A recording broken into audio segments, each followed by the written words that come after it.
या ठिकाणी आमंत्रित करतो ॲडव्होकेट सतीशजी मुळीक, शिवसेनेचे समन्वयक ॲडव्होकेट सतीशजी मुळीक यांना विनंती आपलं मनोगत या ठिकाणी व्यक्त करावं। शिवसेनेची बुलंद तोफ आज आपल्या धानोरी गावामध्ये धडधडणार आहे। ॲडव्होकेट सतीशजी मुळीक।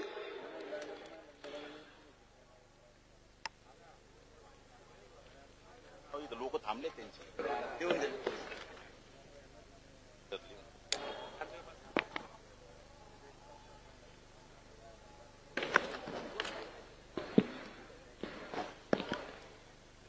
छत्रपती शिवाजी महाराजांना नमन करून मी तुमच्या समोर आज माझं शब्दांकन करतोय। बंधू आणि भगिनींनो, 1978 ची गोष्ट आहे। 10वीचे शेवटचे पेपर मी दिले। संध्याकाळी घरी आलो। रात्री 11 वाजता चुन्याचा डबा आणि ब्रश हातात घेतला आणि वडगाव शिरीच्या सनसिटी चौकापासून ते गावठाणापर्यंत सगळ्या भिंती रंगवत होतो। काँग्रेसला मतदान करा, वसंतदादाचे हात बळकट करा। 78 ते 2002 24 वर्ष काँग्रेसचा प्रचार केला। त्याच्यानंतर शिवसेनेची धुरा हातात घेतली।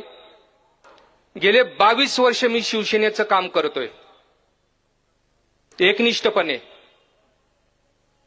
20 जून 2022 ला कांड झालं, शिवसेना फोडण्यात आली। त्याच्यानंतर उद्धव बाळासाहेब ठाकरे या पक्षाचं काम करतोय। हा पक्ष महाविकास आघाडीमध्ये आहे आणि महाविकास आघाडीचे अधिकृत उमेदवार बापूसाहेब पठारे म्हणून मी त्यांचा प्रचार करतोय। मित्रो, मी 35 वर्ष वकिली करतोय। एक माझा जुना पक्षकार होता, त्याचं गेले 15-20 वर्ष मी काम केलं। हा पक्षकार त्याचा व्यवस्थित संसार चालू होता। त्याच्या बायकोबरोबर त्या पक्षकाराचा व्यवस्थित संसार चालू होता, सुखाने संसार चालू होता। आता सुखाने संसार चालू होता याचा अर्थ काय? बायको काहीतरी मागण्या करणार ना, बायको काहीतरी मागण्या करणार, काहीतरी गोष्टी मागणार। कधी आला, कुठं थांबला, कुठं गेला हे प्रश्न विचारणार ना, स्वाभाविक आहे। पण माझ्या ह्या पक्षकाराला त्या गोष्टीचा जाच वाटला आणि त्याने एक वेगळा विचित्र निर्णय घेतला आणि दुसरं लग्न केलं। मी त्याला विचारलं असं का? म्हटलं ती पहिली त्रास देती म्हणून तिच्या बोकांडी बसवायला ही दुसरी आणली। त्याच्यानंतर काही दिवस गेले, ही दुसरी स्वतःचं अस्तित्व निर्माण करणारी, घरात न थांबणारी, इकडं तिकडं जाणारी आणि स्वतःचं नवीन अस्तित्व निर्माण करणारी असं त्याला वाटायला लागलं। ह्या बाबांनी काय करावं? परत तिसरं लग्न केलं। त्याला विचारलं तर म्हटलं ह्या दोघींच्या बोकांडी बसायला ही तिसरी आणली। सुखानी संसार चालला होता, सुखानी संसार करायचा, पण त्याला ही अवदशा सुचली आणि 3 जणींशी लग्न करून त्यांनी स्वतःची जी समाजातली जी भावना होती तिला अधोगतीला नेलं। मित्रो, 25 वर्ष शिवसेनेशी चांगलं चाललं होतं ना। शिवसेनेने तुमच्याकडं काय मागितलं? मुख्यमंत्रीपद मागितलं ना। तुमच्या बरोबरीची शिवसेना 25 वर्ष तुमच्या सत्तेत भागीदारी असणारी, तुमच्या बरोबर वाटचाल करणारी शिवसेना, जर शिवसेनेने मुख्यमंत्रीपद मागितलं तर बिघडलं कुठं? 2014 आठवा, स्वतःच्या बळावर उद्धव बाळासाहेब ठाकरे पित्याचं निधन झालेलं। असं असताना दिल्लीच्या भाजपच्या नेत्यांना अफजल खानाच्या फौजा महाराष्ट्रात आल्यात असा शब्दप्रयोग करून उद्धव बाळासाहेब ठाकरे यांनी महाराष्ट्रात 63 आमदार आणले। 63 आमदार आणल्यानंतर शिवसेनेशी भाजपने इक्वालिटीच्या बेसवर राज्य स्थापन करायचं का नाही, शासन स्थापन करायचं का नाही? काय केलं यांनी? स्वतः इतरांचा बाहेरून पाठिंबा घेऊन सरकार स्थापन केलं. अक्षरशः 2014 ते 2019 पर्यंत शिवसेनेची फरफट झाली. डोक्यात ठेवलं उद्धव साहेबांनी, डोक्यात. मग 2019 ची निवडणूक झाल्यानंतर उद्धव साहेबांनी सांगितलं की ठरल्याप्रमाणे मला 2.5 वर्षासाठी मुख्यमंत्रीपद द्या. द्यायला पाहिजे होतं ना. 5 वर्ष तुम्ही सत्ता केली ना. मग जर तुमचा सहयोगी सहप्रवासी तुमच्याबरोबर 25 वर्ष राहणारा शिवसेना 2.5 वर्षासाठी मुख्यमंत्रीपद मागतोय, द्यायचं ना. पण नाही. भाजपला आपण स्वतः एकटंच राज्य करू शकतो हा भ्रम निर्माण झाला आणि भाजपने काय केलं? शिवसेना फोडली. अलिबाबा आणि 40 चोर माहितीये ना तुम्हाला? अलिबाबा आणि 40 चोर यांना शिवसेनेतनं बाजूला केलं. दुसरं लग्न केलं, दुसरा घरोबा केला. पहिली बरोबर चाललं होतं ना, पण हा दुसरा घरोबा केला. त्याच्यातही शिंदे साहेब मुख्यमंत्री आपलं स्वतःचं अस्तित्व निर्माण करू पाहतायत हे भाजपच्या लक्षात आलं. म्हणून त्यांनी परत तिसरा घरोबा केला. राष्ट्रवादीचा पक्ष फोडला आणि आणखीन एक बलाढ्य नेता आणि 40 आमदार फोडून परत तिसरं लग्न केलं. काही गरज होती का? स्वतःला श्रिंक केलं भाजपनी, श्रिंक. मी ते तुम्हाला उदाहरण दिलं ना, ते ह्याच्यासाठी की तुम्हाला एकदा अवदासा आठवली ना की अशा चुकीच्या निर्णयांना, अशा घटना तुमच्याकडनं घडल्या जातात. हे 2 पक्ष फोडायचं पाप केले. बरं, ते केलं तर केलं, त्याच्या आधारे तुम्हाला राज्य तरी करता येतंय का? आज अशी परिस्थिती झालीय की भाजपला ह्या 2 फुटीर पक्षांचं जोखडं निर्माण झाले, मानेवर जोखडं. परवाच फडणवीस साहेबांनी कोकणातल्या एका कार्यकर्त्याला फोन केला. त्याला सांगितलं, बाबा तू फॉर्म मागं घे. त्याने सांगितलं, साहेब मी जर फॉर्म मागं घेतला तर उबाटाचे राजन तेली निवडून येतील. फडणवीस साहेब म्हटले, येऊ द्या, निवडून आला तरी चालेल, पण तू फॉर्म मागं घे.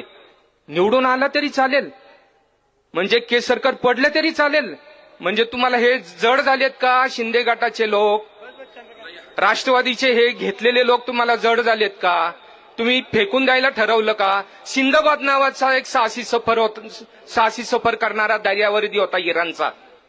तो एकदा जंगलातून जात असताना एक जमिनीवर पडलेली म्हातारी, तिने सांगितलं मला ह्या नाल्याच्या पलीकडे सोडव.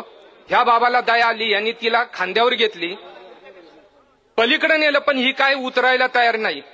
जिकडं जाईल सिंदबाद तिकडे ही म्हातारी मिठी मारून बसलेली असायची. शेवटी त्याला त्या म्हातारीचं ओझं जड झालं. एका झाडाच्या आडव्या फांदीला त्यांनी त्या म्हातारीचं डोकं आपटवलं. त्या म्हातारीला खाली पाडलं आणि मग तो सिंदबाद पुढे गेला. तसं हे जे 2 फुटीर पक्ष आहेत ना, गद्दार पक्ष, ह्यांच्या बाबतीत घटना घडणार आहे. हे महाराष्ट्रात असा चाललंय आणि हे महाराष्ट्रात चालत असताना महाराष्ट्रावर काय संकट येतं हे तुम्हाला माहितीये का? महाराष्ट्रातले Vedanta Fox, Tata Airbus, Safran, medical drug park, हे सगळे प्रकल्प महाराष्ट्रातून बाहेर चाललेत. 1,80,000 कोटीचे प्रकल्प महाराष्ट्राच्या बाहेर चाललेत. आणि तुम्हाला काय? दहीहंडी प्रकल्प, ढोल वाजवायचा प्रकल्प, गणेश उत्सव साजरा करायचा प्रकल्प, हे प्रकल्प तुम्हाला, ह्याच्यात तुम्ही वेळ घालवणार नोकरी करायच्या ऐवजी. महाराजांनी सुरतेवर छापा घातला. तो सुरतेवर, गुजरातवर छापा नव्हता. औरंगजेबाच्या बेगमची व्यापारी पेठ होती सुरत, आणि त्या बेगमच्या व्यापारी मालमत्तेवर महाराजांनी छापा घातला आणि 100 कोटी होन महाराजांनी तिकडनं मिळवले. त्याचा सूड घेते का भाजप? पुण्यावर छापा टाकून 1,000 कोटी आणि 80 लाखाचा प्रकल्प महाराष्ट्रातून गुजरातवर चालवलाय, पुण्यावर छापा टाकताय का तुम्ही? त्या काळात इनायत खान सरदार होता, आता इथं महाराष्ट्रात कोण सरदार आहे? हे गाफील झाले सरदार, आणि गाफील झाल्यामुळे इथले प्रकल्प तिकडे चाललेत. मित्रहो, आपली आता महाराष्ट्रातली स्थिती काय आहे बघा तुम्ही.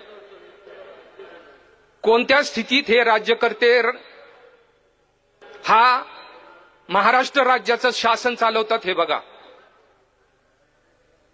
परवाच्या घोषणा बघा योगी आदित्यनाथांचे, बटेंगे तो कटेंगे. बटेंगे तो कटेंगे म्हणजे काय? तुम्ही वेगळे झालात, विखुरलात, तर तुम्हाला कापलं जाईल अशी अवस्था आहे का? या देशामध्ये अशी अवस्था आहे का की एक मोठा समुदाय वेगळा झाला, वेगवेगळ्या पक्षाला मतदान दिलं, तर त्यांना अल्पसमुदायाचे लोक कापतील अशी परिस्थिती आहे का? नाहीये ना. मग का भ्रम केला जातो? भेद, भीती असा प्रकार महाराष्ट्रात चालवलाय. भय निर्माण करायचं आणि निवडणुकीपासून विरुद्ध पार्टीच्या लोकांना बाजूला ठेवायचं, भीती निर्माण करायची आणि आपल्या पक्षात ओढायचं, आणि भेद निर्माण करायचा आणि त्यासाठी सांगायचं की बटेंगे तो कटेंगे. ह्या घोषणा दिल्या जातात. एक आहे तो सेप आहे. जर हिंदूंनी किंवा कोणत्याही धर्माच्या व्यक्तीने किंवा लोकांनी लोकशाही प्रक्रियेमध्ये त्यांना वाटेल त्या पक्षाला मतं दिली तर बिघडलं कुठं? एकाच पक्षाची मक्तेदारी एकाच धर्मानी त्या पक्षाला मतदान करायचं. पण अशा पद्धतीने भेदभाव करून राज्य चालवायचं असा प्रकार महाराष्ट्रात चालवलाय. आणि इथं बघा वडगाव शरीफ विधानसभेत काय प्रकारे चालवलाय? लाडकी BMW योजना, लाडकी ऑडी योजना, लाडकी पोर्शे योजना. कळालं ना तुम्हाला लाडकी पोर्शे योजना? पोर्शे प्रकरणात तुम्ही तिथं का गेलात? ज्या प्रकरणाची काँग्रेसचे नेते राहुल गांधी यांनी दखल घेतली, मला माहित नाही राहुल गांधींना नोटीस आहे का नाही, पण पाठवायला काय हरकत नाहीये. ज्या प्रकरणाची त्यांनी दखल घेतली त्या प्रकरणाबद्दल आम्ही चर्चा करायची नाही का? माझ्याकडे व्हिडिओ आहे आता मोबाईलमध्ये. तुम्ही स्वतः कबूल करताय की त्या रात्री 3:21 मला विशाल अग्रवालांनी फोन केला की त्याच्या मुलाचा ऍक्सिडेंट झालाय, येरवडा पोलीस स्टेशनला बोलवलं. तुम्ही तिथं गेलात, हरकत नाही तिथं गेलात तर. पण तिथं गेल्यानंतर जी 2 मुलं ऍक्सिडेंट मध्ये गेली, अनिश अवधिया, अश्विनी कोस्टा, ही जबलपूरची 2 मुलं जेव्हा त्या ठिकाणी मयत झाली, त्यांना भेटायला तुम्ही ससून हॉस्पिटलला का गेला नाहीत? बरं, तिथं तुम्ही त्या पोलीस स्टेशनमध्ये काही दखल घेतली किंवा नाही घेतली, मी काय आरोप करत नाही, कारण मी चार्जशीट वाचले आणि चार्जशीटमध्ये तुमचं नाव नाहीये, इथपर्यंत ठीक आहे. पण तुम्ही तिथं का गेलात? श्रीमंताचा मुलगा होता म्हणून? कणव दाखवायला? दया मायासाठी? दया म्हणजे दया दाखवणे. दया म्हणजे देखो दया, ये पोलीस कुछ नहीं कर रही है, तोड़ दो दरवाजा कानून का, याच्यासाठी माया दाखवायला का माया घ्यायला? हे माझे प्रश्न आहेत. या प्रश्नांची तुम्हाला उत्तरं द्यावी लागतील. तुम्ही तिथं गेलात याच्याबद्दल चर्चा होणार, आणि श्रीमंताचा मुलगा होता म्हणून तुम्ही तिथं गेलात. मी पण तुमचं काम केलं. मी जेव्हा तुमच्याकडे एखादं काम घेऊन गेलो तेव्हा तुम्ही सांगत होता अशा छोट्या मोठ्या लोकांना मला फोन करायला लावू नका. म्हणजे छोटा पोस्टमन असेल किंवा एखादा इंजिनियर असेल त्याला फोन करणं तुम्हाला कमीपणाचं वाटतं. मग तुम्ही तिथं काय गेलात? 2019ला निवडून आल्यानंतर युनुस शेख तिथं PI होते, तेव्हा तुम्ही मला सांगितलं युनुस शेख जर आले तर मी त्यांच्याशी बोलल, पण मी स्वतःहून तिथं जाणार नाहीये. वा, स्वाभिमान छान होता. पोलीस स्टेशनमध्ये तुम्ही जाणार नाही हा तुमचा स्वाभिमान होता आणि मला तो आवडला. मग 19 मेला तुम्ही तिथं का गेलात? याचं तुम्हाला या स्टेजवर, प्रत्येक स्टेजवर उत्तर द्यावं लागल. लोकांच्या या शंका आहेत, या शंकांचं निरसन तुम्हाला करावंच लागेल.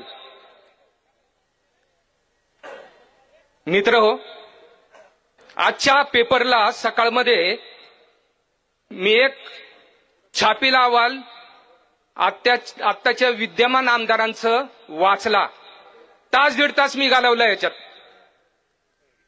4.5 वर्ष तुम्ही आमदारकी केल्यानंतर आता आमदारकी संपायला आल्यावर तुम्ही प्रकल्पांना काय काय मंजुरी आणली सांगता. बघा, 1510 कोटींचा निधी आणला.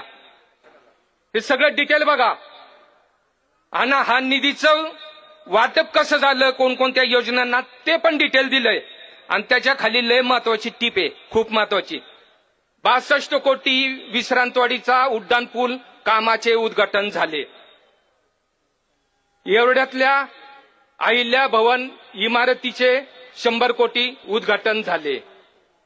खाली एवढ्यात मध्यवर्ती इमारत बांधणे 96 कोटी उद्घाटन झाले. एवढ्यात जमाबंदी आयुक्त 78 कोटी कामाचे उद्घाटन झाले. फौजदारी न्यायालय कामाचे उद्घाटन झाले. म्हणजे टर्म संपताना फक्त उद्घाटन केलं. तुम्ही 4.5 वर्ष काय केलं? 4.5 वर्षात लाडका रस्ता ही योजना केली का? लाडका नळ ही योजना केली का? दिवा विसताना फडफड करतो असं म्हणतात. हे संपताना आणलंय का तुम्ही? हे कधी करणार तुम्ही? या लोकांनी ठरवलं तुम्हाला निवडून नाही द्यायचं. याची फलश्रुती काय होणार आहे? याची अंमलबजावणी बापूसाहेबांनी करायची. अहो, तुम्ही ज्या क्षणी निवडून आला त्या क्षणी या वार्डमध्ये तुम्ही विविध प्रकल्प आणि त्यासाठी मंजुरी आणायला पाहिजे होत्या. पण 4.5 वर्ष तुम्ही आरामशीर राहिलात. ह्या बिल्डरकडे जा, त्या बिल्डरकडे जा. तुम्ही मुळात बिल्डरच आहात. बापूसाहेबांच्या हाडामध्ये, रक्तामध्ये विकास करण्याची भावना आहे. तुमच्याकडे कोणती भावना आहे? इमारती उभ्या करणे, बिल्डरांना भेटणे, ह्या भावना आहे तुमच्यात. निवडून आल्यानंतर मी एकदा त्यांना भेटलो तर मला काय म्हणाले, मुळीक साहेब काय लिटिगेशन असेल तर माझ्याकडे घेऊन या. अरे, मी वकील आहे. मी माझं लिटिगेशन कोर्टात घेऊन जाणार. मी तुमच्याकडे काय घेऊन येऊ? मी एखाद्या डॉक्टरला जाऊन सांगितलं मी जडीबुटी विकणार आहे, काही पेशंट माझ्याकडे पाठव, चालेल का त्या डॉक्टरला? मला सांगताय मला माझ्याकडे लिटिगेशन घेऊन येऊ या. मी काय येऊ घेऊन तुमच्याकडं?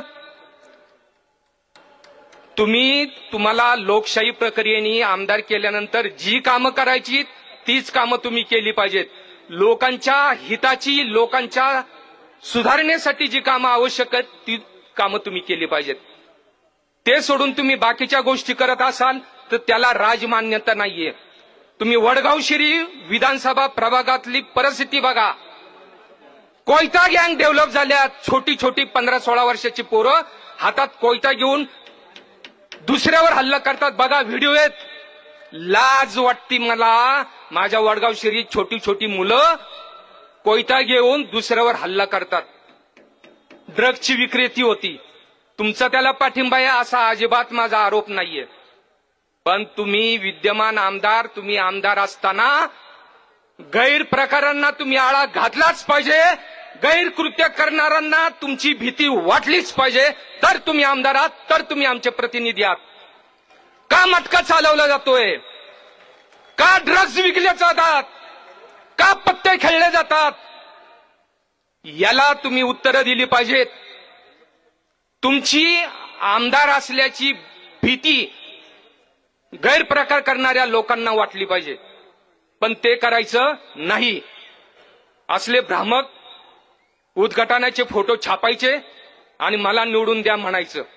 मित्र, बापूसाहेब पठारेंना काही कारणास्तव भाजपमध्ये नेण्यात आलं. गेले भाजपमध्ये, अपरिहार्य कार्य नव्हतं, वेळ मिळाली परत आले. पण मित्रहो, बापूसाहेब भाजपमध्ये असताना पुण्याचे निवडून आलेले आमदार मुरलीधर अण्णा मोहोळला खराडीत 9,500चं लीड दिलं. तिथं पण त्यांनी ताकद दाखवली, बगावत केली नाहीये. अण्णाच्या विरोधात काम नाही केलं. इथं भाजपचे 4-2 लोक असतील ना त्यांना माझं आवाहन आहे, तुमच्या अण्णाला निवडून देण्यासाठी बापूसाहेबांनी स्वतःचं योगदान दिलेलं आहे. मग आता तुम्ही बापूसाहेबांना ते योगदान फेडून पवित्र काम करणार आहात का नाही? भाजपचे जेवढे लोक आहेत ना, त्या सर्वांना माझी विनंती आहे की बापूसाहेबांनी तुमच्यासाठी तुमच्या पक्षात असताना जे काही केलं ना, त्याची परतफेड आता करा. ती तुम्हाला संधी आहे. कारण राष्ट्रवादीच्या उमेदवाराने तुम्हाला भाजपच्या लोकांना दुखावलंय. तुमचं नेतृत्व नष्ट करायच्या पाठीमागे लागलेत आणि भाजप वडगाव शहरीतून संपू नये असं जर तुम्हाला वाटत असेल तर तुतारी वाजवणारा माणूस त्याच्यावर बटन दाबून तुम्ही बापूसाहेबांना निवडून आणलं पाहिजे. बापूसाहेब उभेत, मेरिटनी त्यांना पाडलं पाहिजे. साधी आणि सोपी गोष्ट आहे की लोकशाही प्रक्रियेमध्ये तुम्ही तुमची कामं दाखवून त्यांना मेरिटनी पाडा. तुम्ही कुठं श्रीगोंद्याला गेलाय? कोण तो बापू बबन पठारे? त्याला घेऊन आलाय, त्याला उभा केलाय. तो एकदम खाली 13व्या नंबरला आहे. छातीच्या समोर बापूसाहेब उभेत. समोरचं बटन 2 नंबरचं दाबा, खाली हात नका घालू. बापू बबन पठारे 13वा नंबर आहे, तिकडं दुर्लक्ष करा आणि 2 नंबरचं बटन बापूसाहेब पठारे त्यांना ते बटन दाबून तुतारी वाजवणारा माणूस या चिन्हाला तुम्ही निवडून द्या. माननीय शरदचंद्रजी पवार यांच्या आयुष्यातला जो हा महत्वाचा टप्पा आहे ना, या टप्प्यामध्ये भरघोस मतदान करा आणि बापूसाहेब पठारेंना निवडून द्या अशी विनंती करतो. थांबतो. जय हिंद, जय महाराष्ट्र. थँक्यू. यानंतर